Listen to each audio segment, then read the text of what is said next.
దేవుడు మాత్రం తప్పు చేసి వస్తే వాళ్ళు ఏదో బలహీనతలే, వాడే మారతాడు, నా బిడ్డ మారతాడు అన్న ఆశతో నా దేవుడు ఇంకా నీ మీద కృపను చూపిస్తానే ఉన్నాడు. లేదంటే ఏమైపోవాళ్ళం అండి మనము? ఆయన కృప లేకపోతే మనం బ్రతికే వాళ్ళమా?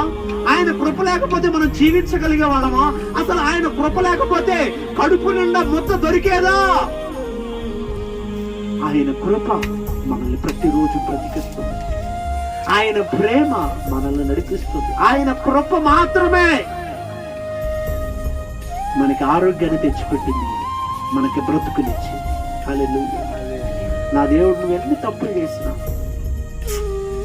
నా బిడ్డ తర్వాత మారితలే, ఇప్పటికైనా మారితలే, ఇప్పటికైనా సత్యాన్ని తెలుసుకుంటుంది, సరిగా సత్యంలోకి వస్తుందలే అన్న ఆశతో నా దేవుడు ఎదురు చూస్తున్నాడు. హల్లెలూయా. అమ్మ, కలెక్టర్ ఆఫీస్ దగ్గరికి వెళ్ళి కలెక్టర్ గురించి మనం ఎదురు చూడాలి కానీ కలెక్టరే ఎదురు చూస్తాడా? చూడు కదా, మనమే చూడాలి. ఈ లోకములో అధికారుల కొరకు నువ్వు ఎదురు చూస్తావు. నా దేవుడికి ఎంత ప్రేమ ఉందంటే ఈ లోకములో నువ్వు యేసయ్యతో పెనవేయబడాలని, ఈ లోకంలో ఉన్న నువ్వు యేసుని నీ సొంత రక్షకుడిగా అంగీకరించాలని నా యేసయ్య ఎదురు చూస్తున్నాడు. హల్లెలూయా.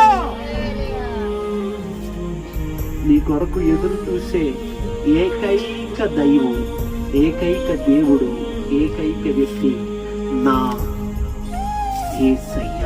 హల్లెలూయా. యేసయ్య కోసం ఎదురు చూస్తున్నాడు తల్లి. ఇంకెప్పుడు రక్షణ తీసుకుంటాం, ఇంకెప్పుడు బాప్తిస్మం తీసుకుంటాం. హల్లెలూయా.